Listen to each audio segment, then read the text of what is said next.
ॐ सहनाववतु सहनौ भुनक्तु सह वीर्यङ्करवावहै तेजस्विनावधीतमस्तु मा विद्विषावहै। ॐ शान्तिः शान्तिः शान्तिः। ॐ भद्रं कर्णेभिः शृणुयामदेवाः भद्रं पश्येमाक्षभिर्यजत्राः स्थिरैरङ्गैः स्तुष्टुवागुंसस्तनूभिः व्यशेम देवहितं यदायुः। स्वस्ति न इन्द्रो वृद्धश्रवाः स्वस्ति नः पूषा विश्ववेदाः स्वस्ति नस्तार्क्ष्यो अरिष्टनेमिः स्वस्ति नो बृहस्पतिर्दधातु। ॐ शान्तिः शान्तिः शान्तिः। हरिः ॐ श्रीगुरुभ्यो नमः। हरिः ॐ।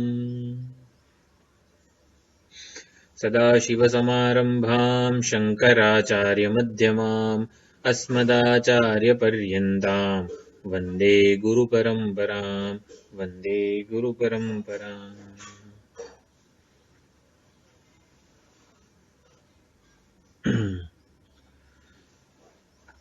बहु प्रसिद्ध मंत्र छे परीक्षे लोकान कर्मचितान। आपने बधाने आ कंठस्थ थवो जोईए। आनुं भाष्य पण खूब ज एक के एक जे शब्द छे भाष्यनो ए पण खूब ज गंभीर छे।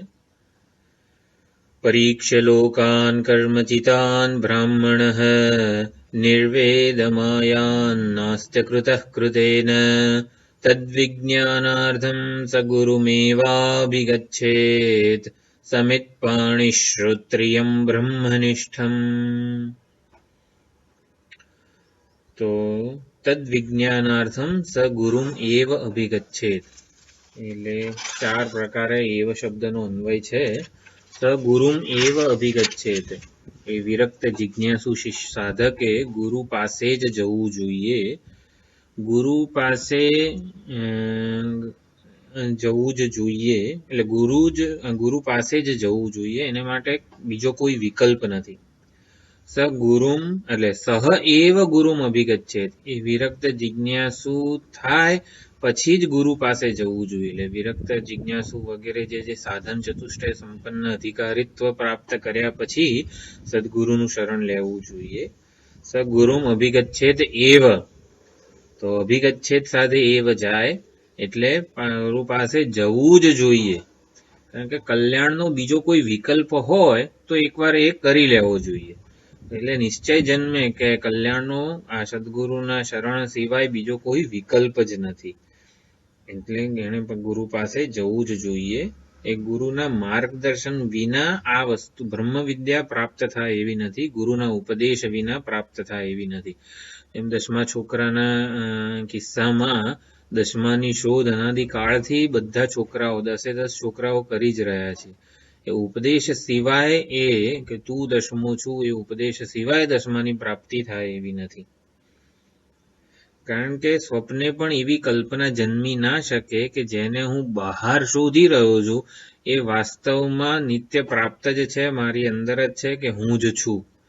એ પોતાની વિચક્ષણ બુદ્ધિથી પણ ખબર નથી પડતી। કારણ કે એકવાર ભ્રમ સેવાઈ ગયો કે દસમો ખોવાઈ ગયો છે, એ ભ્રમ આપણને નિત્ય પ્રાપ્ત પણ અપ્રાપ્ત જ જણાવે। એટલે કે એ ભ્રમ આપણને દસમાની શોધ બહાર જ કરાવડાવે। અથવા તો કોઈ મનની અવસ્થા રૂપે એની શોધ થાય, દસમા જેવો હું લાગુ, દસમા જેવો બનવાનો પ્રયત્ન કરું, પણ એ બધું સાચું નથી। અને તદ વિજ્ઞાનાર્થમ એવ અભિગચ્છેત એટલે અકૃત પરમાત્માને અકૃત મોક્ષને જાણવા માટે જ જવું જોઈએ, બીજા કોઈ પ્રયોજનથી ગુરુ પાસે નહીં। આપણી લાગણીના સ્તરની જરૂરિયાતો હોય, બૌદ્ધિક સ્તરની જરૂરિયાતો હોય, ગુરુ બધું કાશીના પંડિત હોય, સંસ્કૃતના બધા વિદ્વાન હોય, ચલો આમની પાસે ભણીશું ને તો આપણને સંસ્કૃતનું જ્ઞાન મળશે, તો એવા કોઈ પ્રયોજનથી પણ નહીં। તદ વિજ્ઞાનાર્થમ એવ અભિગચ્છેત એ અકૃત મોક્ષ એ આત્માના બ્રહ્મત્વના જ્ઞાન માટે જ આપણે ગુરુ પાસે જવું જોઈએ। પછી સમિત પાણી શ્રોત્રિયમ બ્રહ્મનિષ્ઠમ। સમિત પાણી એટલે સલામતીના લાગણીના સ્તરે, બૌદ્ધિક સ્તરે, અહંકારના સ્તરે જે કોઈ પણ જરૂરિયાતો હોય કોઈ પણ એક ઇન્ડિવિજ્યુઅલ એટલે કે વ્યક્તિની, એ બધી જ જરૂરિયાતો સાથેનો સંબંધ તોડી નાખવો એ આ સમિત પાણીહી છે. એટલી પરિપક્વતા આ સમિત પાણીહી શબ્દ સૂચવે છે કે મારી લાગણીના સ્તરની પણ જરૂરિયાતો ગુરુ સંતોષે એવી પણ જરૂરિયાત ન રહે. એટલે નમ્રતા, વિનયપૂર્વક જવું જોઈએ, રાગદ્વેષથી સંપૂર્ણ મુક્ત રહીને જવું જોઈએ. એટલે એક પ્રકારનો આદર સૂચવે છે કે પોતાની સમિત પાણીહી એટલે પરિપક્વતા, કે સૂકા લાકડા જે છે એટલે મારું અંતઃકરણ એટલું પરિપક્વ છે કે જેમાં એક જ દે ચિનગારી એવી જ્ઞાનની, મહાવાક્ય રૂપી જ્ઞાનની, ઉપદેશની એક જ માત્ર ચિનગારીથી જ આ જ્ઞાનાગ્નિ પ્રગટ થશે. સમિત પાણીહી પરિપક્વતા દર્શાવે છે, નમ્રતા દર્શાવે છે. હાથમાં સમિધા લઈને જવું જોઈએ, એ કંઈક ભેટ લઈને જવું જોઈએ. રિક્ત પાણીમ ન ગચ્છેત એટલે રાજા, ગુરુ અને કંઈક ત્રણ છે એમની પાસે રિક્ત એટલે ભગવાન મંદિરમાં, એમની પાસે રિક્ત પાણી એટલે ખાલી હાથે ન જવું જોઈએ. શ્રોત્રિયમ બ્રહ્મનિષ્ઠમ, તો શ્રોત્રિય અને બ્રહ્મનિષ્ઠ, તો એ આપણે વિચાર કરી રહ્યા હતા. તો શ્રોત્રિય એટલે સંપ્રદાયવિત. આપણે કૈવલ્ય ઉપનિષદમાં અધીહી શબ્દ હતો, અધીહી ભગવો બ્રહ્મ વિદ્યામ વરિષ્ઠામ. તો અધીહી એનો અર્થ શંકરાનંદ સ્વામીએ સ્મર એવું કરેલું છે. સ્મર એટલે હે ગુરુજી તમે ઉપદેશની પદ્ધતિનું સ્મરણ કરો. એટલે કે આ તત્વમસી વગેરે જે મહાવાક્યો છે એ કેવી રીતે શિષ્યના મનમાં જ્ઞાન જન્માવે એ પ્રકારે ઉપદેશની પદ્ધતિનું હે ગુરુજી તમે સ્મરણ કરો, એવો અર્થ હતો. એટલે શ્રોત્રિયત્વ એટલે સંપ્રદાયવિતપણું, સંપ્રદાયવિત હોવા જોઈએ ગુરુજી આચાર્યો. એટલે કે બ્રહ્મ વિદ્યાનો ઉપદેશ એવી રીતે આપે કે જેથી શિષ્ય પોતે વિચાર કરતો થાય. એ ખૂબ જ અગત્યનું છે કે શિષ્ય વિચાર કરતો થાય, અને વિચારથી જ અજ્ઞાનનું નિવારણ થાય છે. કારણ કે જે સંસાર છે એ અવિચાર સિદ્ધ છે, અવિચાર સિદ્ધ સંસાર. ભ્રમ, અવિવેક કો, ખોટી માન્યતાઓ કો, એ આપણે માની જ લીધેલું છે. એને દૂર કરવા માટે સાચી વિચારણા કરવાની છે.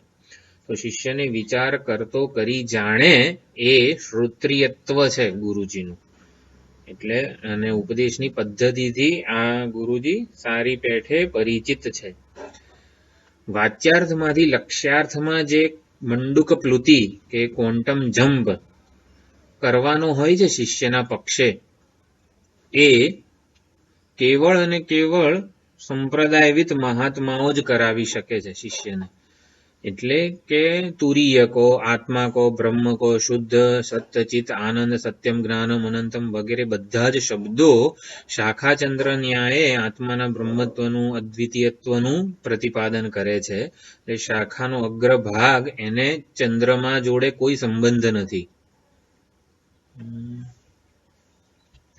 શાખાના અગ્રભાગને ચંદ્રમા જોડે કોઈ સીધો સંબંધ નથી. એટલે સીધો સંબંધ નથી, એટલે શાખાના અગ્રભાગથી ચંદ્ર સુધી પહોંચી શકાય એવું નથી. એ ખાલી નિર્દેશ માત્ર કરે છે. શાખાગ્ર જે છે એ નિર્દેશ માત્ર કરે છે. એવી રીતે કે દરેક શબ્દો તુરીય કે આત્મા કે બ્રહ્મ શબ્દ પણ આત્માનું સીધો વાચ્ય નથી બનતો.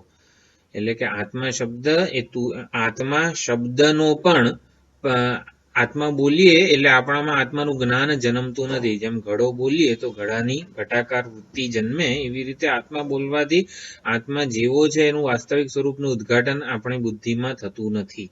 અને એટલા માટે વાચ્યાર્થથી લક્ષ્યાર્થ,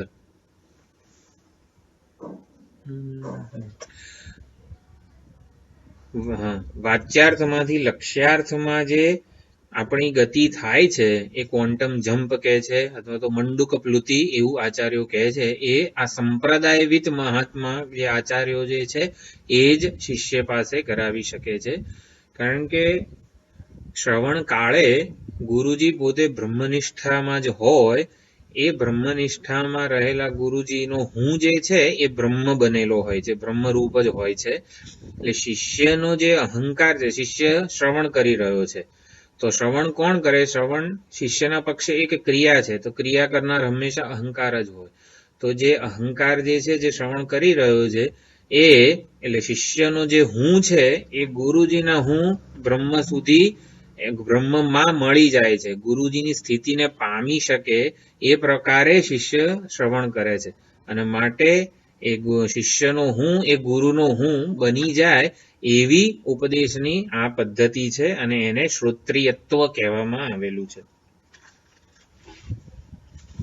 એટલે અને બ્રહ્મનિષ્ઠ એટલે બ્રહ્મ બનીને રહેવું, બ્રહ્મ જેવું હોય એવા બનીને આ સદગુરુ રહે છે.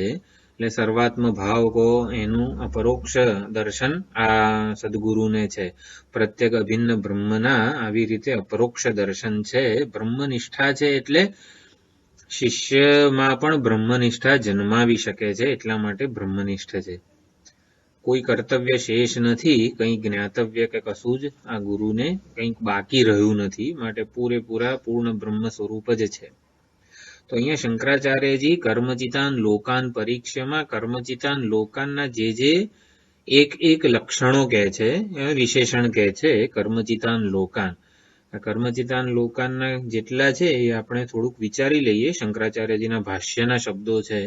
આ ખરેખર આપણે આ કર્મચિતાન લોકાનને સમજાવવા માટે શંકરાચાર્યજીએ જે શબ્દો વાપરેલા છે એ ખરેખર કંઠસ્થ કરવા જેવા છે.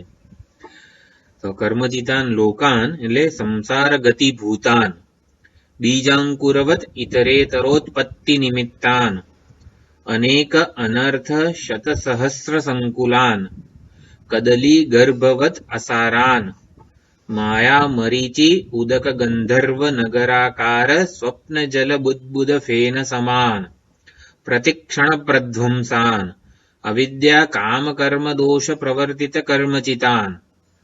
આટલા આવી રીતે સમજાવેલું છે કર્મચિતાન લોકાનને. તો કર્મચિતાન લોકાન કર્મથી અર્જિત જેટલા પણ લોક છે, જેટલી પણ સિદ્ધિઓ છે, એ બધું સંસાર ગતિ ભૂતાન. તો હિરણ્યગર્ભ સુધીના લોકની પ્રાપ્ત થાય એ પણ અલ્પ છે, પ્રયત્નથી પ્રાપ્ત છે, માટે એ નશ્વર છે અને સંસાર અંતર્ગત જ છે. સંસાર ગતિ ભૂતાન એટલે સંસાર અંતર્ગત જ છે. પછી બીજાંકુરવત ઇતરેતરોત્પત્તિ નિમિત્તાન. બીજાંકુરવત, જ્યાં મનુષ્ય જન્મ છે એ બીજ છે. બીજ અને અંકુરવત, તો બીજ કોણ અને અંકુર કોણ? તો બીજ છે આ મનુષ્ય યોની છે એ બીજ છે. એટલે મનુષ્ય યોનીમાં એ ધર્મક્ષેત્રે કુરુક્ષેત્રે, એટલે એમાં આપણને કર્તવ્ય કર્મ કરવાની સ્વતંત્રતા છે. કરતું અકર્તું અન્યથા વા કરતું, એ કર્માધિકાર પ્રાપ્ત થયેલો છે મનુષ્ય યોનીને. અને માટે કારણ કે એમાં બુદ્ધિનો વિકાસ છે, મનનો વિકાસ થયેલો છે, એટલા માટે એ મનુષ્ય જન્મ કર્માધિકારી છે, કર્માધિકાર એમાં પ્રાપ્ત થાય છે, માટે એ બીજ છે. તો બીજમાંથી અંકુર જન્મે, તો જેમ આ મનુષ્ય યોનિમાં કરેલા કર્મોને કારણે એનું ફળ મળે છે, એટલે અંકુર એનું જન્મે છે. એટલે ફળભૂત લોક જેટલી પણ ભોગ યોનિઓ છે, ઉત્કૃષ્ટ કે નિકૃષ્ટ, એ ભોગ યોનિ છે, માટે અંકુર સમાન છે.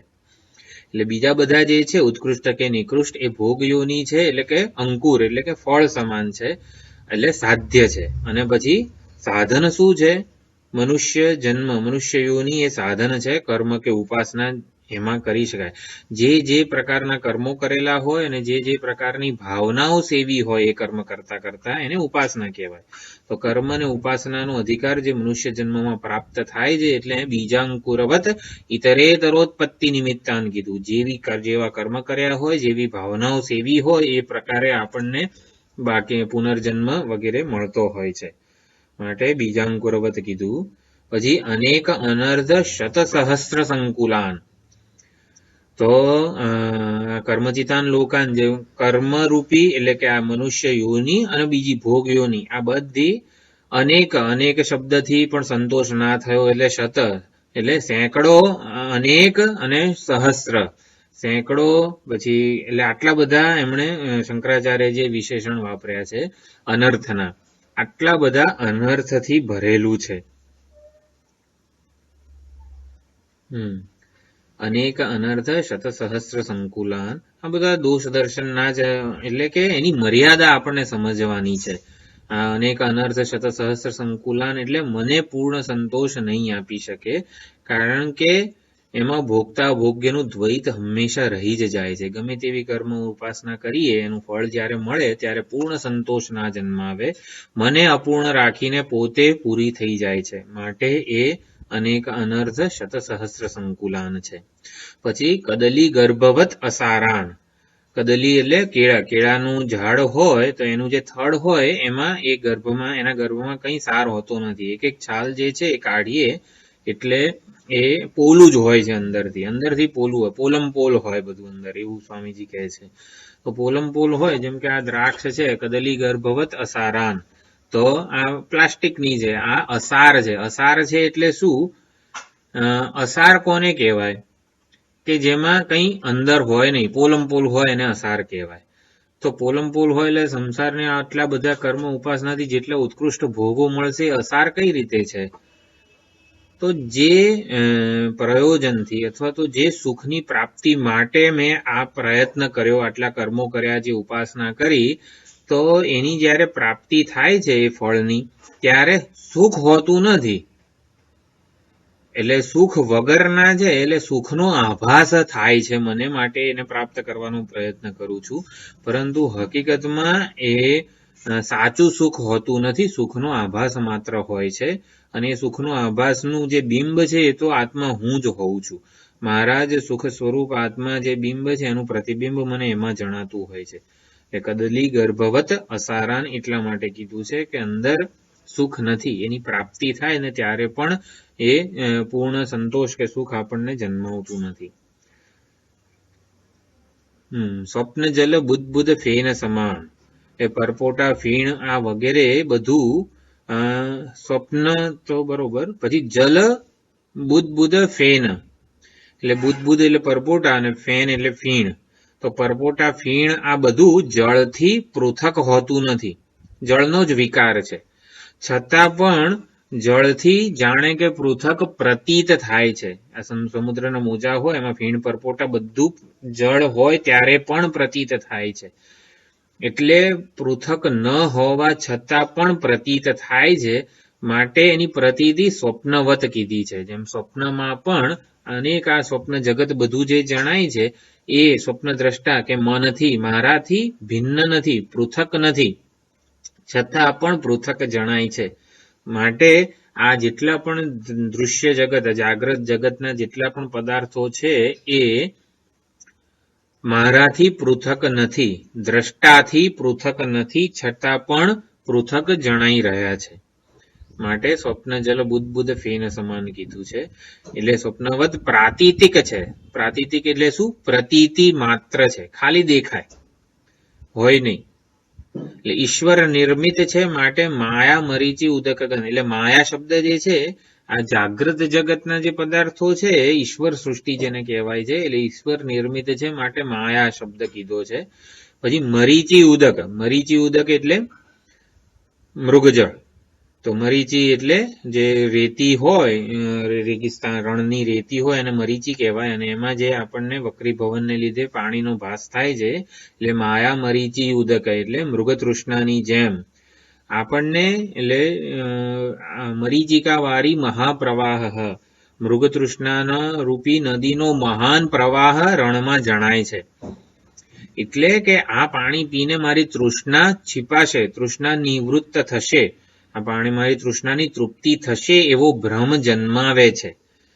મૃગતૃષ્ણા એટલે શું? જે જળ છે મરીચી ઉદક, એને જોઈને આપણામાં ભ્રમ જન્મે છે કે એ મારી તૃષા છીપાવશે.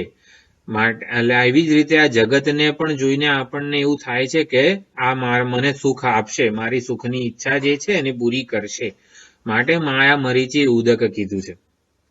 પછી ગંધર્વ નગર આકારાન, ગંધર્વ નગર આકાર, તો ગંધર્વ નગર કે જેવું કેમ કીધું છે જગતને? તો એટલે ગંધર્વનગર શું છે, આકાશમાં આપણને વાદળાઓ જરા જુદી રીતે પવનથી એવા ગોઠવાયેલા દેખાય કે ત્યાં કંઈક મહેલ જેવું કંઈક નગરમાં શું હોય, પર્વત હોય, મહેલ હોય, નદી હોય, આ હોય તે હોય, એટલે ગંધર્વનગર જેવું કંઈક દેખાય આપણને આકાશમાં. વાદળાઓની એવી રચના હોય, કંઈક ઊંટ જેવું વાદળું હોય, જે આપણને પછી જુદા જુદા આકારના આપણને વાદળો જણાય ત્યારે એવું લાગે કે હા જો આ આકારનું આ છે તે છે. એટલે ગંધર્વ નગરાકારાન એટલે ગંધર્વનગર એક ભ્રાંતિ છે, પરંતુ એ ભ્રાંતિનો આશ્રય જે છે ને એ ગંધર્વનગર પોતે છે. એટલે કે ગંધર્વનગર સ્વયં ભ્રાંતિ છે, છતાં પણ કંઈક છે એવું એ આપણામાં ભ્રમ જન્માવે છે. ગંધર્વનગર નામનું કોઈ સાચું નગર ત્યાં નથી, છતાં પણ એ આપણને એવી પ્રતીતિ કરાવે છે. એટલે જગતનો પણ જ્યારે અનુભવ થાય ત્યારે સુખ જન્માવે છે, સુખની પ્રતીતિ કરાવે છે જગત, માટે ગંધર્વનગરાકારાન કીધું છે, સુખની પ્રતીતિ કરાવે છે.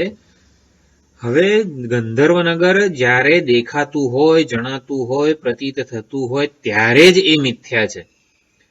જ્યારે સ્વપ્ન જણાય છે ને ત્યારે જ મિથ્યા છે, જાગી જઈએ પછી તો અસત છે, ક્યારેય અસ્તિત્વમાં નહોતું એવું છે. એટલે ગંધર્વનગર જ્યારે જણાઈ રહ્યું છે ત્યારે જ એને મિથ્યા કહેવામાં આવે છે.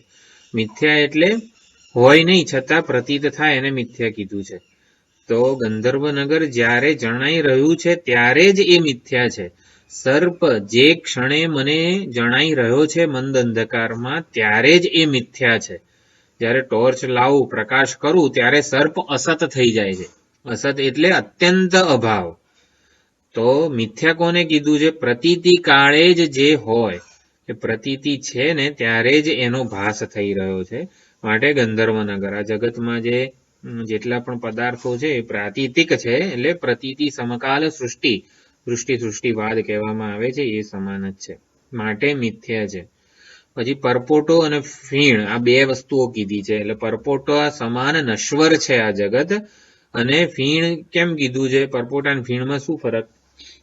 તો પરપોટા સમાન નશ્વર છે અને ફીણ સમાન વ્યવહાર યોગ્ય છે.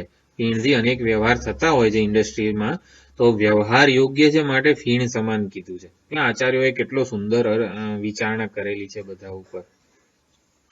પછી કદલી ગર્ભવત અસારાન, અસાર કેમ કીધું? કારણ કે અંદર કઈ માલ નથી, અંદર બધું પોલમ પોલ છે. એટલે કે વિચારને સહન કરી શકતો નથી સંસાર.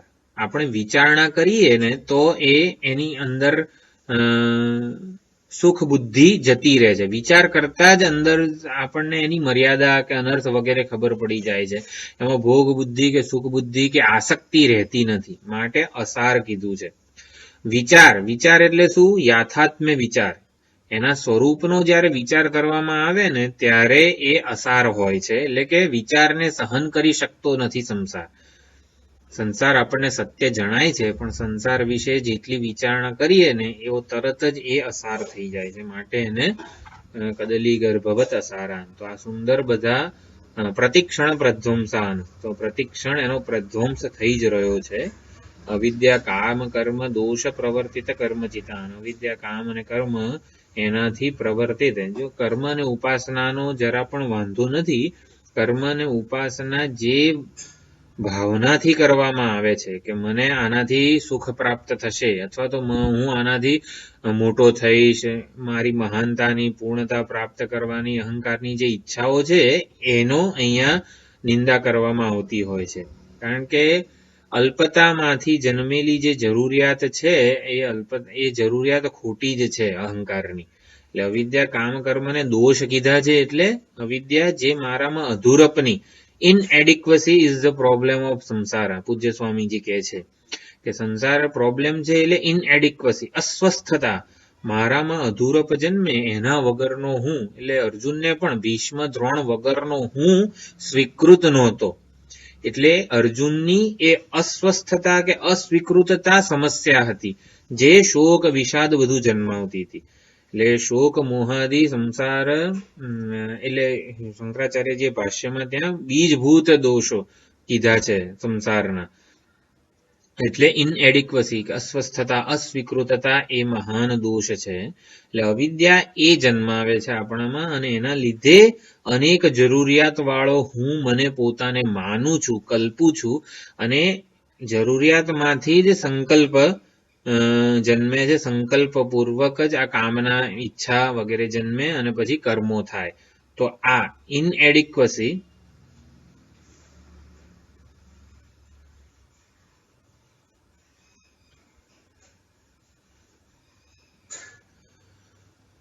ઇનએડિક્વસી જે છે એ સંસારનો સમસ્યા છે. એટલે એમાંથી આપણને મુક્ત કરવાનું છે આ જ્ઞાન વડે. તો પછી બ્રાહ્મણ નિર્વેદમ આયાત એવું કીધું. તો બ્રાહ્મણ શબ્દ સંન્યાસ માટેનો વિશેષ અધિકાર માને છે. એટલે શંકરાચાર્યજી, સુરેશ્વરાચાર્યજી બધા આચાર્યોના મત જુદા જુદા છે કે સંન્યાસ માટે બ્રાહ્મણ દેહ, બ્રાહ્મણ જન્મ જ હોવો જોઈએ, એને જ સંન્યાસમાં અધિકારીત્વ પ્રાપ્ત થાય છે. વિદ્યાનું અર્જન, બ્રહ્મ વિદ્યાનું અધ્યયન કે અર્જન બધા કરી શકે છે, પરંતુ સંન્યાસમાં બ્રાહ્મણનો જ અધિકાર છે એવું આચાર્યો માને છે. શંકરાચાર્યજી ખાસ એમાં માને છે. એટલે શંકરાચાર્યજીના ભાષ્યમાં પણ ઘણી વાર આપણને એવું આવતું હોય, સર્વકર્મ સંન્યાસ પૂર્વકાત જ્ઞાનાત એવ બ્રહ્મનિષ્ઠા કે મોક્ષો ભવતી વગેરે.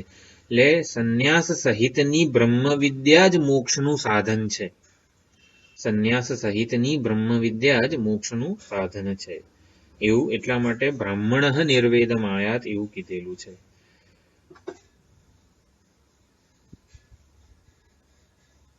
એટલે સંન્યાસનો કેવો પ્રકારનો અર્થ કરો છો એના ઉપર પણ આ બ્રાહ્મણ શબ્દનો આધાર છે. બ્રહ્મલોક ફલક આશ્રમ, એટલે આશ્રમ સંન્યાસ અને સર્વકર્મ સંન્યાસ વગેરે પણ, એટલે સંન્યાસના જુદા જુદા સંદર્ભ હોય છે. જ્ઞાન નિષ્ઠા જેનું ફળ છે, જ્ઞાન નિષ્ઠા જેનું ફળ છે એવા સર્વકર્મ સંન્યાસમાં બધાનો અધિકાર છે.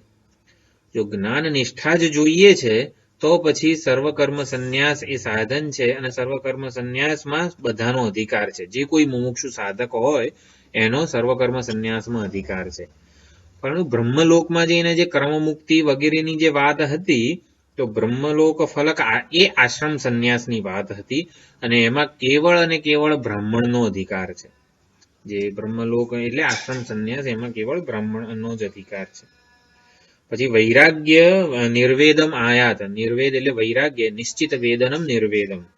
તો આયાત એટલે પ્રાપ્ત કરે. તો આ વૈરાગ્યનો પ્રકાર છે. વૈરાગ્ય કર્તવ્ય છે, તો વૈરાગ્ય પ્રાપ્ત કરવો જોઈએ. One has to deliberately initiate the process of emotional maturity એવું પૂજ્ય સ્વામીજી કહે છે. વૈરાગ્ય માટે આપણે પ્રયત્નપૂર્વક ગણતરીપૂર્વક એવો વ્યવહાર કરવો પડે કે જેથી વૈરાગ્ય જન્મે. પછી શિષ્યના જે ગુણો છે બધા, આ સમિત પાણી અને પછી આ વૈરાગ્ય વગેરે જે છે, ઘણા બધા શાસ્ત્રોમાં, વિવેક ચૂડામણી, ઉપદેશ શાસ્ત્રી, આ બધા ઘણા બધા ગ્રંથોમાં શિષ્ય અને ગુરુના લક્ષણો આવેલા હોય છે. શિષ્યના પક્ષે સૌથી મોટી શું છે કર્તવ્ય? કર્મફળની પરીક્ષા થવી જોઈએ. શ્રેય અને પ્રેયનો વિવેક થવો જોઈએ. કર્મફળ શું સાચે સુખનું સાધન છે કે નહીં, એ કર્મફળની પરીક્ષા છે. એટલે વિવેકી વિચારણાથી, એટલે વિવેકરૂપી વિચારણાથી આ વૈરાગ્ય જન્મતો હોય છે. તો વિવેક શું છે? એટલે પૂજ્ય સ્વામીજી કહેતા હોય છે, ડોન્ટ આસ્ક ફોર ઇટ. આપણને હંમેશા આઈ વોન્ટ, મને આ જોઈશે, મને આ સુખ જોઈએ છે. તો એ કહે છે કે don't ask for it.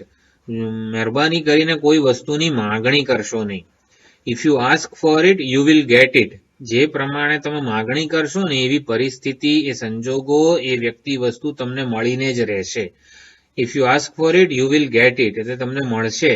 If you get it you want know how to handle it. અને પછી જ્યારે એ પ્રાપ્ત થશે ત્યારે તમને એ ખબર નહીં પડે કે આને હું કરું શું હવે. એટલે don't ask for it. If you ask for it you will get it. If you get it you want know how to handle it. એટલે જે પરિસ્થિતિઓ અત્યારે આપણને અહીં પ્રાપ્ત છે એ આપણે માંગેલી છે પરમાત્મા પાસે, અને માટે જ આ બધી પરિસ્થિતિઓ આપણને પ્રાપ્ત થઈ છે. માટે માગણથી છૂટવું એ વિવેક છે. કંઈ માગવું નહીં પરમાત્મા પાસે, માગણ ના રહેવો જોઈએ. પછી જે મહેશાનંદ ગિરીજી છે સુંદર વિચારણા કરે છે આના ઉપર. એટલે ઉપનિષદોમાં અનેક રીતે સગુરુમ એવ અભિગચ્છેત, ગુરુ પાસે જવાની કેમ આટલી બધી અનિવાર્યતા છે એક જિજ્ઞાસુ સાધક માટે? કારણ કે ઉપનિષદોમાં સત્યનું પ્રતિપાદન અનેક રીતે થયેલું છે, અને માટે એ બધી જે ઉપદેશની પદ્ધતિ છે એ આપણામાં કોઈક પ્રકારે સંશય જન્માવી શકે છે કે આ ઉપનિષદમાં તો આવું કીધું છે, આ ઉપનિષદમાં તો આવું કીધું છે. એટલે સંશયો જન્મવાની સંભાવના પૂરેપૂરી છે. માટે જે તત્વનું પ્રતિપાદન થાય છે એ અત્યંત દુર્લક્ષ્ય છે. એટલે કે બ્રહ્મ તત્વ જ મારું સાચું સ્વરૂપ છે. પ્રત્યેગાત્માનું અદ્વિતીયત્વ, પ્રત્યેગાત્માનું પૂર્ણત્વ, જે પ્રત્યેગાત્મા છે એ જ અધિષ્ઠાન ચૈતન્ય છે. આ જે તાત્પર્ય નિશ્ચય છે કે એક વાક્યતા છે, એના માટે ગુરુનો ઉપદેશ જ જોઈએ. એ જાતે ભણવાથી, વાંચવાથી, અભ્યાસ કરવાથી પ્રાપ્ત થાય એવું નથી. કોઈ પણ ક્રિયા કરવી હોય, મારે આજે લાડુ બનાવવો છે, ગણેશ ચતુર્થી છે, તો લાડુ બનાવવા માટે જે જ્ઞાન જોઈએ મને, એ ક્રિયા પૂરતું જ્ઞાન જરૂરી છે. ભાઈ લાડુ બની જાય એટલું જ્ઞાન મને પ્રાપ્ત થાય તો વાંધો નથી, પછી મારાથી લાડુ બની જાય. એટલે લાડુ બનાવવાનું મને પૂર્ણ જ્ઞાન હોય તો પછી લાડુ બને જ, જન્મે જ. એટલે કે કર્મ કરવા માટે જેટલું જ્ઞાન જરૂરી છે એટલું હું પ્રાપ્ત કરું તો પછી કર્મનું ફળ જન્મે જ. જ્યારે એમાં કોઈ અવરોધ નથી, એમાં કોઈ પ્રતિબંધ નથી. જેમ કે ઉનાળામાં લાડુ બને કે ના બને, કે શિયાળામાં જ બને ખાલી? એટલે કોઈ પ્રતિબંધો નથી, કોઈ બાહ્ય સંજોગો કે બાહ્ય નિમિત્તો કે જે લાડુ બનતા રોકે એવું કંઈ નથી. એટલે કર્મના જ્ઞાનમાં આવું છે કે તમે જ્ઞાન પ્રાપ્ત કરો પછી કોઈ પ્રતિબંધો નથી. જ્યારે આ વેદાંત, શ્રવણ, મનન વગેરે જે સાધના છે, આત્મજ્ઞાનમાં પ્રતિબંધો રહેલા છે. અને એટલા માટે આ વર્ષોથી શ્રવણ, મનન, નિધિધ્યાસન આપણું ચાલુ જ છે, છતાં પ્રતિબંધને લીધે જ્ઞાન થતું નથી, અથવા તો જ્ઞાનનું ફળ મળતું નથી. જ્ઞાન તો છે જ, આપણે જ્ઞાનનો અભ્યાસ કરી જ રહ્યા છીએ, જ્ઞાન થતું નથી એવું નહીં. જ્ઞાનનું ફળ જ્ઞાન નિષ્ઠા છે, એ જ્ઞાન નિષ્ઠા નથી થતી હોતી. જ્ઞાન નિષ્ઠાને મોક્ષ કહેવાય.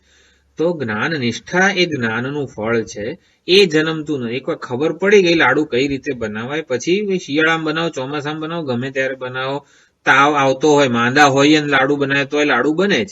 એટલે કોઈ તાવ કે આવી રીતે કોઈ બાહ્ય નિમિત્તો એના માટે પ્રતિબંધિત નથી.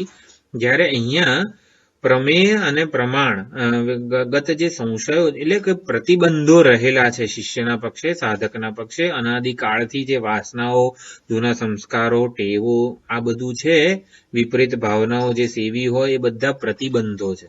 આ પ્રતિબંધોની નિવૃત્તિ માટે ગુરુની જરૂર છે. જ્ઞાન માટે, અભ્યાસ માટે ગુરુની જરૂર છે. એના કરતા વધારે યોગ્ય વિચારણા એ છે કે પ્રતિબંધોની નિવૃત્તિ માટે સદગુરુનું શરણ જરૂરી છે. એટલે પ્રમાણ શુદ્ધિ, સાધન શુદ્ધિ જે છે, અજ્ઞાન નિવૃત્તિ માટે સાધન શુદ્ધિ કે પ્રમાણ શુદ્ધિ જોઈએ. જ્ઞાનનું ફળ શું છે? અજ્ઞાનની નિવૃત્તિ. તો અજ્ઞાનની નિવૃત્તિ એ જ્ઞાનનું ફળ છે, અને એના માટે સાધન શુદ્ધિ કે પ્રમાણ શુદ્ધિ જોઈએ. એ પ્રતિબંધ હોય ત્યાં સુધી જ્ઞાનનું ફળ જન્મતું નથી, બ્રહ્મનિષ્ઠા જન્મતી નથી. તો એના માટે આપણને આ ગુરુ જોઈએ. એક વાક્યતા, બધા વેદાંત વાક્યોનો સમન્વય, બધા વેદાંત વાક્યો જે છે એ એક પ્રત્યેગાત્માનું બ્રહ્મત્વ જ પ્રતિપાદિત કરે છે. એ સમજવા માટે પણ આ ગુરુ જ એ રહસ્યનું ઉદ્ઘાટન કરે છે કે આ ઉપનિષદ જુદું કહે છે, આ ઉપનિષદ જુદું કહે છે, એવું ઘણી વખતે થાય. પણ એવું નથી, બધા વેદાંત વાક્યોનો સમગ્ર અર્થ પ્રગટ કરે છે.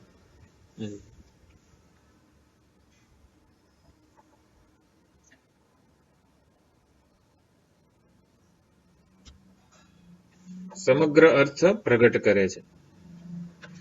બ્રહ્મને અનેક પ્રકારે માની શકાય છે. બ્રહ્મ જે છે, આત્મા જે છે, એને અનેક પ્રકારે કરતા આત્માને આપણે કરતા ભોગતા પ્રમાતા માનીએ છીએ. પછી બ્રહ્મ સચ્ચિત આનંદ કે ગમે એટલે બ્રહ્મને અનેક મનોબ્રહ્મેત્યુપાસિત વગેરે થી અન્નમ બ્રહ્મેત્યુપાસિત અન્નમ પ્રાણમ ચક્ષુ શ્રોત્રમ મનો બ્રહ્મ એટલે બ્રહ્મને અનેક પ્રકારે માની શકાય છે. આત્માને અનેક પ્રકારે આપણે માનતા આવ્યા છીએ, પણ બ્રહ્મને એક જ પ્રકારે જાણવાનું છે. તો બ્રહ્મને આપણે બ્રહ્મ એટલે સુખ, સુખને આપણે અનેક પ્રકારે માનેલું જ છે. પૂર્ણતાને આપણે અનેક વ્યક્તિ વસ્તુ પરિસ્થિતિમાં કલ્પેલી જ છે, માનેલી છે, પરંતુ એ સાચી પૂર્ણતા નથી, અથવા તો પૂર્ણતાનું એ વાસ્તવિક સ્વરૂપ નથી. બ્રહ્મનું એ વાસ્તવિક સ્વરૂપ નથી. માટે બ્રહ્મનું વાસ્તવિક સ્વરૂપ શું છે?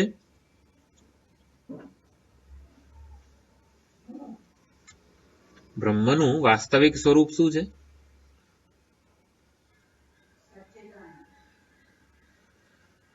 तो ब्रह्म भले रहे नित्य शुद्ध बुद्ध, मुझे उसका कोई I don't have any objection. नमस्ते ब्रह्म.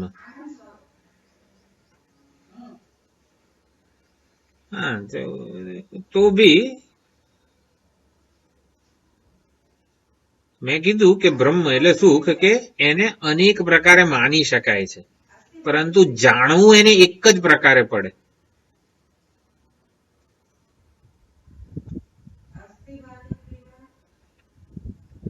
એટલે બ્રહ્મ ટૂંકમાં મહાન છે, નિત્ય છે, નિરતિશય છે. તો ચાલો એને આપણે નમસ્કાર કરીએ છીએ. ભલે રહ્યું નિત્ય નિરતિશય.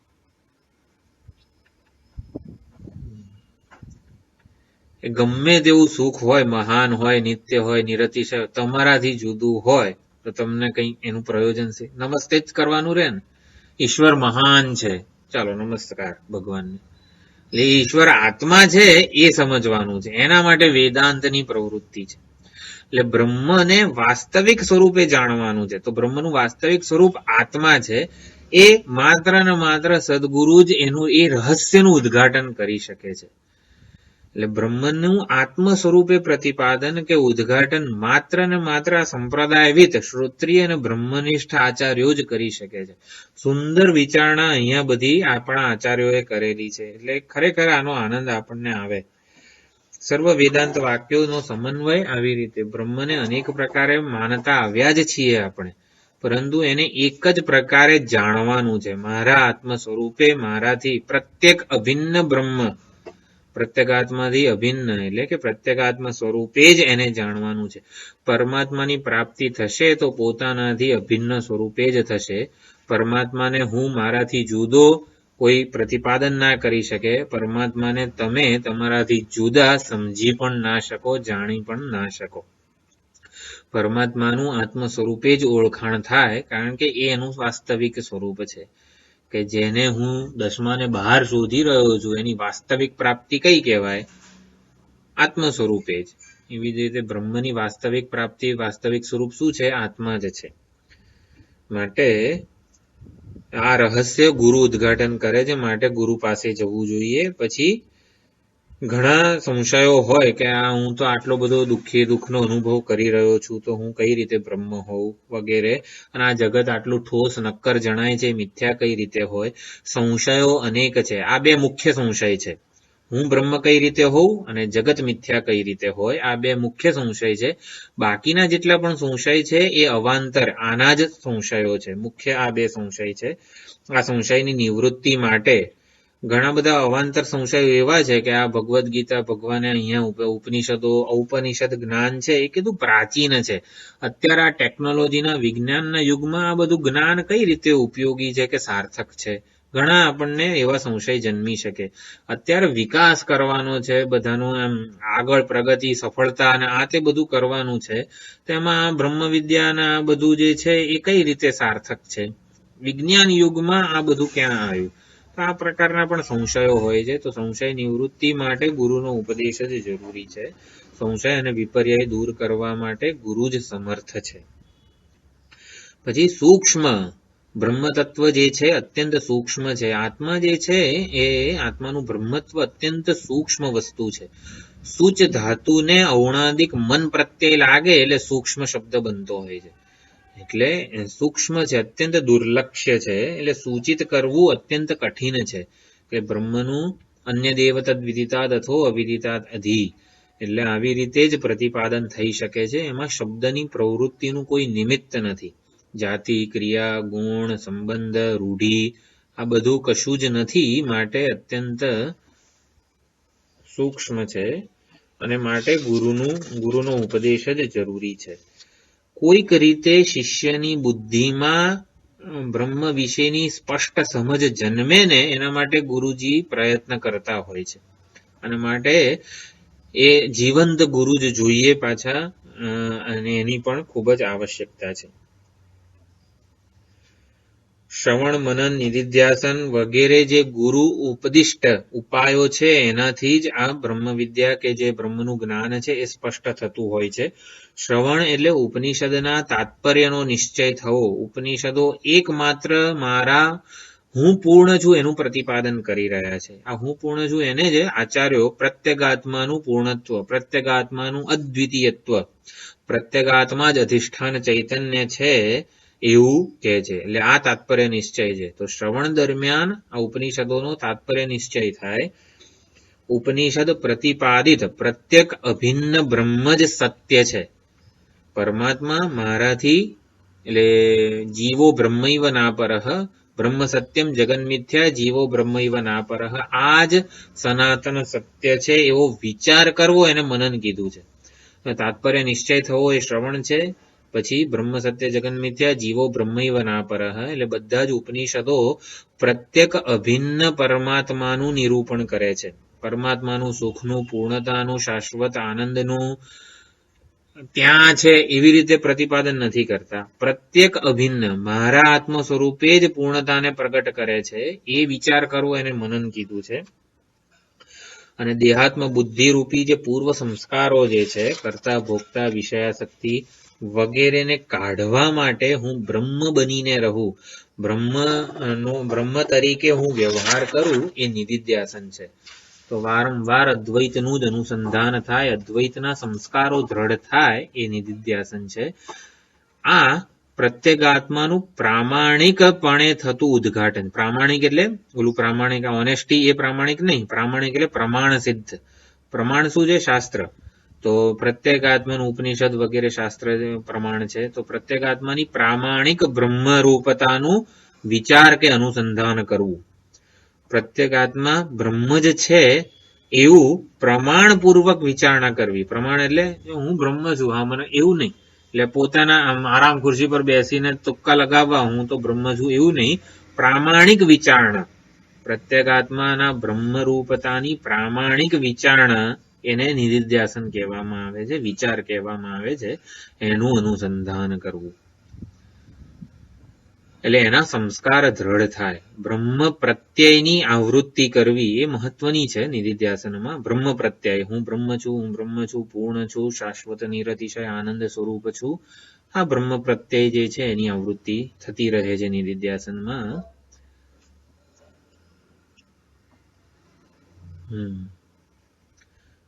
એ બ્રહ્મ પ્રત્યેની આવૃત્તિ કરવાની હોતી નથી, એ થતી રહે છે. એટલે સત્યનું જ્યારે અનુસંધાન થાય, બ્રહ્મનું અનુસંધાન થાય ત્યારે બ્રહ્મ પ્રત્યય હું રૂપે એની આવૃત્તિ સ્વયં કરવી નથી પડતી. એ આપોઆપ સત્યનો જે નિશ્ચય છે, આપણી બુદ્ધિમાં જે નિશ્ચય થયો હોય કે બ્રહ્મ સત્ય છે અને હું બ્રહ્મ છું, જે કંઈ છે ઇદમ સર્વમ, આ જે કંઈ છે એ પણ બ્રહ્મ છે, હું બ્રહ્મ છું. આ જે નિશ્ચય છે એ પ્રકારનો પ્રત્યય એટલે કે આવૃત્તિ કરાવશે, વૃત્તિની આવૃત્તિ કરાવશે. હું એટલે મારા વિશેનો જે ખ્યાલ છે એ મારા વિચારો, એ જ મારામાં વિચારો જન્માવે છે. જેમ કે હું વેપારી હોઉં તો મને કેવા વિચારો આવશે? હા, જીએસટી ભરવાનું છે, જીએસટી રિટર્ન કરવાનું છે, આટલા ટેક્સ બચાવવાનો છે, આમ કરવાનું છે. હું વેપારી છું તો મને આવા વિચારો આવશે. હું વિદ્યાર્થી છું, 10મા ધોરણનો વિદ્યાર્થી છું, બોર્ડમાં છે, આજે આ બોર્ડની પરીક્ષા છે વગેરે. તો એ પ્રકારના વિચારો સેવા છે, આપોઆપ સેવા છે. પછી હા હું વિદ્યાર્થી છું એવું આવૃત્તિ કરવાની જરૂર નથી. હું વિદ્યાર્થી છું એવો મારા વિશેનો અભિપ્રાય ખ્યાલ હશે તો વિદ્યાર્થી જેવા વિચારોનું જ સેવન થતું જશે. વેપારી છું તો આપોઆપ એ પ્રકારના વિચારો થતા જશે. એમ એવી જ રીતે હું બ્રહ્મ છું તો આપોઆપ બ્રહ્મ તરીકે જે પ્રકારે મૂલ્યો, વર્તન, વિચાર, વ્યવહાર થવો જોઈએ એ પ્રમાણે આપોઆપ થતું રહેશે. એટલે હું મારા વિશેનો જે નિશ્ચય છે, અત્યારે અષ્ટાવક્રમાં નિશ્ચય ઉપર જ ઘણો ભાર આવે છે, એ નિશ્ચય ખાસ આપણા વિચારો, આપણી મૂલ્યો, આપણું વર્તન, આપણો વ્યવહાર આ બધું નક્કી કરતું હોય છે. એટલે ખાસ નિશ્ચય ઉપર ભાર આપવામાં આવે છે કે હું બ્રહ્મ જ છું, હું પૂર્ણ છું, એ નિશ્ચય પહેલા થવો જોઈએ. એટલે આ બધું ગુરુના માર્ગદર્શનથી થતું હોય છે. પછી 13મો મંત્ર છે પ્રથમ મુંડકના દ્વિતીય ખંડનો આ છેલ્લો મંત્ર છે. તસ્મૈ સ વિદ્વાન ઉપસન્નાય સમ્યક પ્રશાંત ચિત્તાય શમાન્વિતાય येनाक्षरं पुरुषं वेद सत्यं प्रोवाच तां तत्त्वतो ब्रह्म विद्याम्. तस्मै चतुर्थी विभक्ति शिष्य माटे छे. तस्मै उपसन्नाय सम्यक, ते शिष्य जे गुरुने उपसन्न थयो छे, उपसदन जेणे विधिपूर्वक करेલું છે, જેણે શરણાગતિ સમ્યક સારી રીતે સ્વીકારી છે, તે પ્રશાંત ચિત્તાય સમાન્વિતાય શિષ્યના વિશેષણો છે.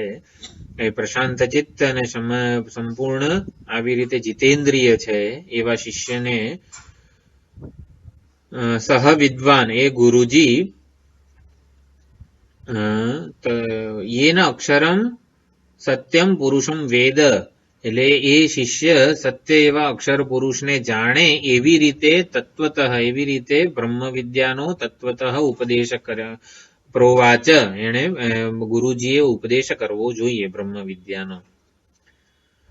તો અહીંયા શિષ્યના બધા લક્ષણો આવી ગયા. ઉપસન્નાય, પ્રશાંત ચિત્તાય, શમાન્વિતાય. આપણે શુદ્ધ સાત્વિક વિરક્ત અંતઃકરણ ધરાવનાર જે છે એ શિષ્ય જે છે જિજ્ઞાસુ છે, વિરક્ત છે, ઉપસન્ન છે, નમ્ર છે, વિનયપૂર્વક એ ગુરુજી પાસે આવેલો છે. અત્યંત સરળ વ્યક્તિત્વ, રુજુત્વાત અર્જુન, તો અત્યંત સરળ વ્યક્તિત્વ ધરાવે છે. દંભ, અહંકાર વગેરે કોઈ બહારનો ઢોળ એ કરતો નથી. જરા જુદા પ્રકારે હું આમ ગુરુજી પાસે જરા કામ સરખી રીતે જવું, એવો કોઈ પ્રકારનો અન્યથા હું દેખાવું એવો કોઈ પ્રકારનો વ્યવહાર એ કરતો નથી, એવો કોઈ દેખાવ પણ એ કરતો નથી. અત્યંત નમ્ર છે, વિનયી છે. એટલે વ્યાવહારિક કુશળતાઓ કદાચ એણે વધારે પ્રાપ્ત કરેલી પણ હોય, પરંતુ આ વ્યાવહારિક કુશળતા એ આધ્યાત્મિક સાધક માટે અભિશાપ સમાન છે. અભિશાપ સમાન છે એટલે વ્યાવહારિક કુશળતાઓનું પછી છે ને અનુસંધાન અહંકાર છોડતો નથી. એકવાર મહાન બન્યા હોઈએ આપણે કોઈક ક્ષેત્રે, તો પછી એની સિદ્ધિનો જે સ્વાદ છે ને એને આપણે જતો કરવો નથી માંગતા હોતા. એટલે વ્યાવહારિક કુશળતાને આ સમિત પાણી શબ્દથી કહી દીધું કે એને નેવે મૂકી દીધેલી છે. એટલે પોતાની વિશેષતાઓથી મુક્ત થવાની ઈચ્છા છે. એટલે તસ્મૈ ઉપસન્નાય પ્રશાંત ચિત્તાય શમાન્વિતાય.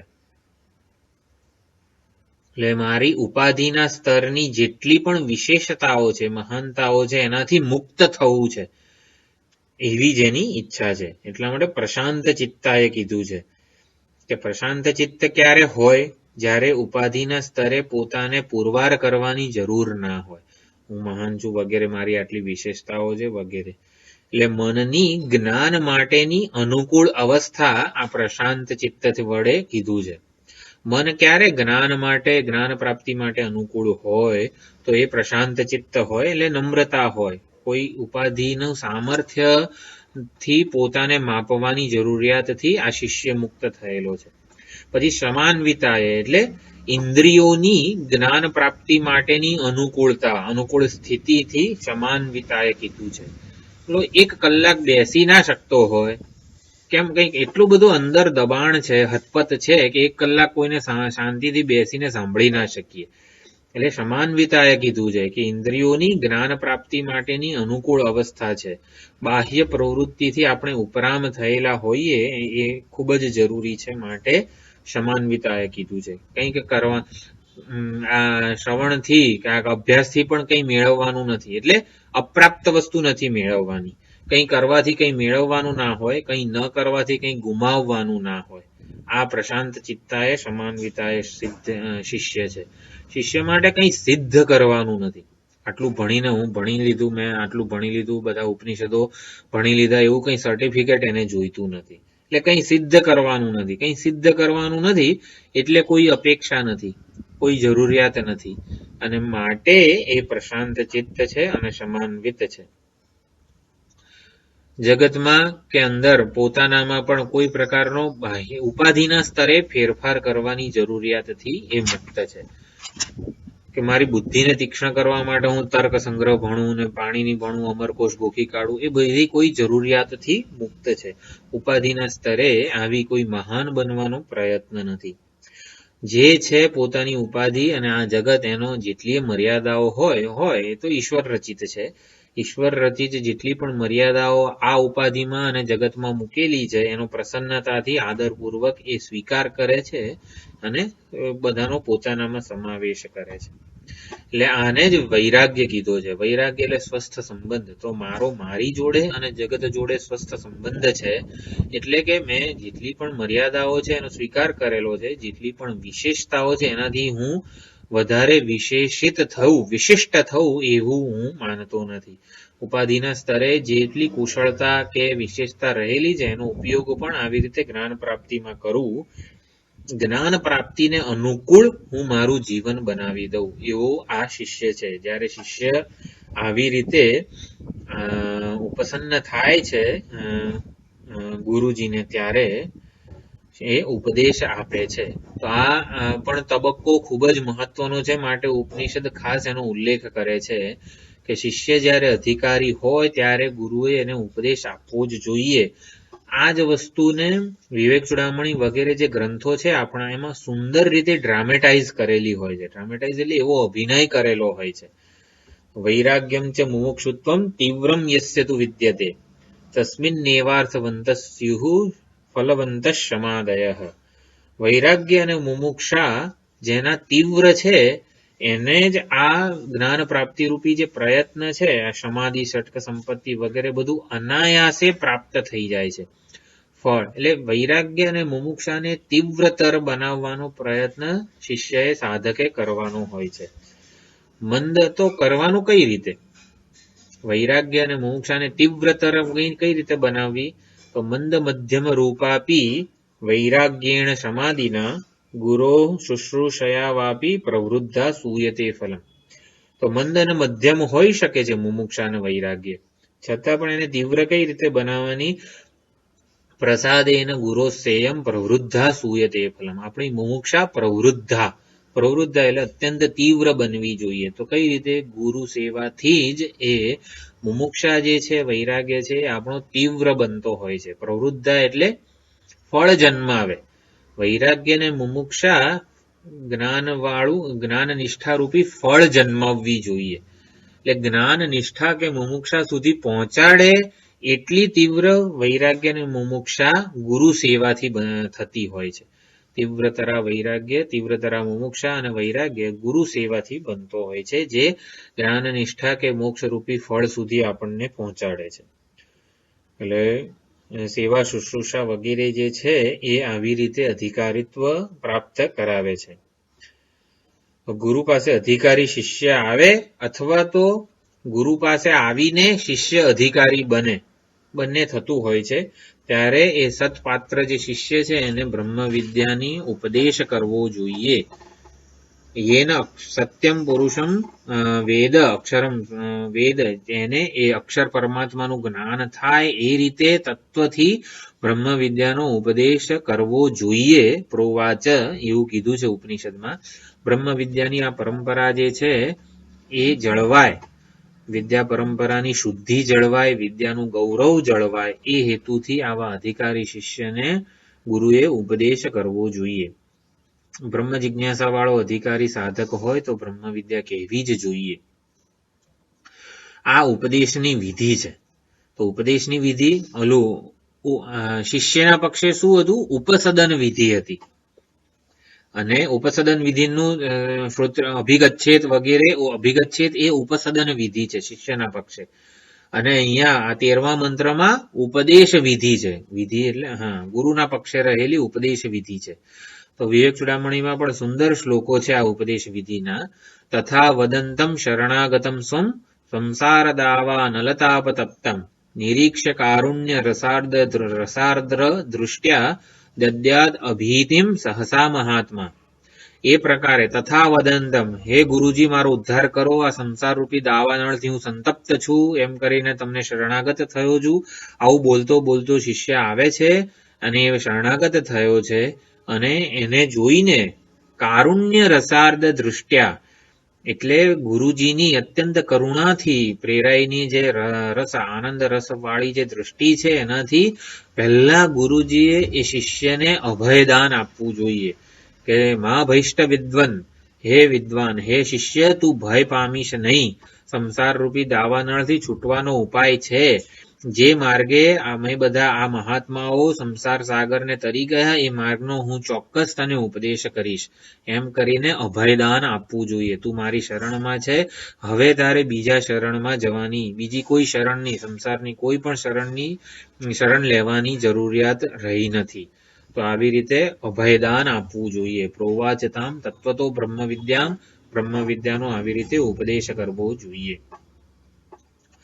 પ્રોવાચ એટલે આ કઈ ગુરુને આજ્ઞા નથી. આપણે ઉપદેશ વિધિ એવો શબ્દ વાપર્યો, પરંતુ આચાર્ય માટેની આ વિધિ કે વિધાન, આચાર્યએ આવું કરવું જોઈએ એવું વિધિ નથી. વિધિ નથી એટલે આજ્ઞા નથી આ શાસ્ત્રની, પરંતુ ગુરુનો આ સ્વભાવ છે કે ગુરુ અધિકારી શિષ્યની સામે આવે એટલે કરુણાથી પ્રેરાઈને ઉપદેશ આપે છે. એટલે કે ગુરુના સ્વભાવનું આ વર્ણન છે. જેમ કે વત્સ હોય, વાછરડો હોય, એને જોઈને ગાયના આંચળમાં દૂધ આપોઆપ સરી પડે છે. પાર્થો વત્સ સુધીર ભોગતા એટલે પાર્થ રૂપી વાછરડો હતો તો શ્રી કૃષ્ણમાંથી આ ઉપનિષદોનું ગાયરૂપી દોહન થઈ ગયું.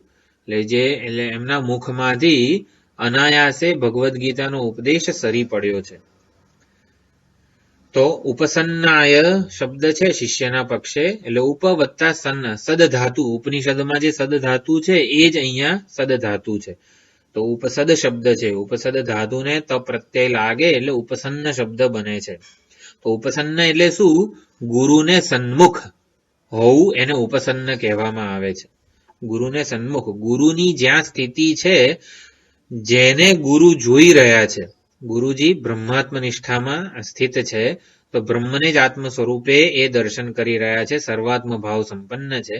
તો ગુરુ જ્યાં છે, ગુરુજી જેને જોઈ રહ્યા છે. પ્રકર્ષેણ ઉવાચ, તો ગુરુજીની જ્યાં સ્થિતિ છે ત્યાં એ સત્યની નજીક બેસવું એને ઉપસન્ન કહેવાય છે. ઉપસન્ન એટલે સમીપ બેસવું. તો સમીપ બેસવું એટલે ગુરુજીની સમીપ બેસવું, એટલે ગુરુજીની સન્મુખ બેસવું, અથવા તો ગુરુજીની જ્યાં નિષ્ઠા છે, જ્યાં દર્શન છે, એ બ્રહ્માત્મ નિષ્ઠા નજીક બેસવું. ઉપસન્ન શિષ્ય જે છે એટલે સદધાતુના વિશરણ, ગતિ, અવસાદન 3 અર્થ હતા. એવી રીતે ઉપસન્ન શિષ્ય જે છે એ પોતાના દોષો જે કંઈ પણ છે, અહંકારથી માંડીને જે કંઈ પણ રાગદ્વેષ વગેરે દોષો છે, એને વિશીર્ણ એટલે ઢીલા કરી રહ્યો છે. પોતાના અંદર રહેલા જે કોઈ પણ અવરોધો છે એને ઢીલા કરી રહ્યો છે.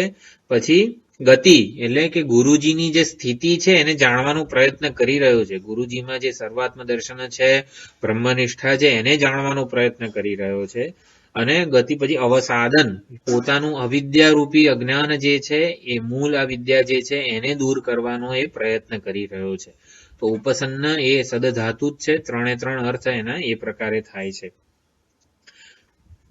પછી ગુરુ શબ્દ જે છે એ એનાક્ષરમ પુરુષમ વેદ સત્યમ. તો ઉપસન્નાય એટલે આવી રીતે ગુરુની જ્યાં સ્થિતિ છે એને સમજવાનો શિષ્ય પ્રયત્ન કરે છે. યેન અક્ષરમ પુરુષમ વેદ સત્યમ એટલે એવું વિજ્ઞાન જેનાથી અક્ષરનું જ્ઞાન થાય, એવા વિજ્ઞાનનો એ ઉપદેશ ગુરુજી કરે છે. તો પ્રોવાચ એટલે પ્રોવાચમાં હેતુ શું છે? કરુણા.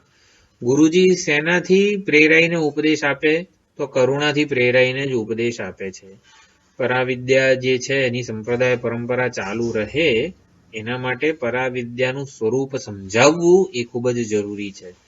એટલે સાધનનો ઉપદેશ પણ આપે છે અને પરાવિદ્યાનો પણ આવી રીતે ઉપદેશ આપે છે. તો આ પ્રકારે પ્રથમ મુંડક જે છે એ અહીંયા સમાપ્ત થયું. સુંદર રીતે આપણને સરસ એનો લાભ મળ્યો છે. બધા આચાર્યોએ જે જે વિચારણા કરી છે એનો પણ આપણે લાભ લેતા રહીએ. બસ એવી જ પરમાત્માને પ્રાર્થના. ઓમ પૂર્ણમદઃ પૂર્ણમિદં પૂર્ણાત પૂર્ણમુદચ્યતે પૂર્ણસ્ય પૂર્ણમાદાય પૂર્ણમેવાવશિષ્યતે. ઓમ શાંતિ શાંતિ શાંતિ. હરિ ઓમ શ્રી ગુરુભ્યો નમઃ. હરિ ઓમ.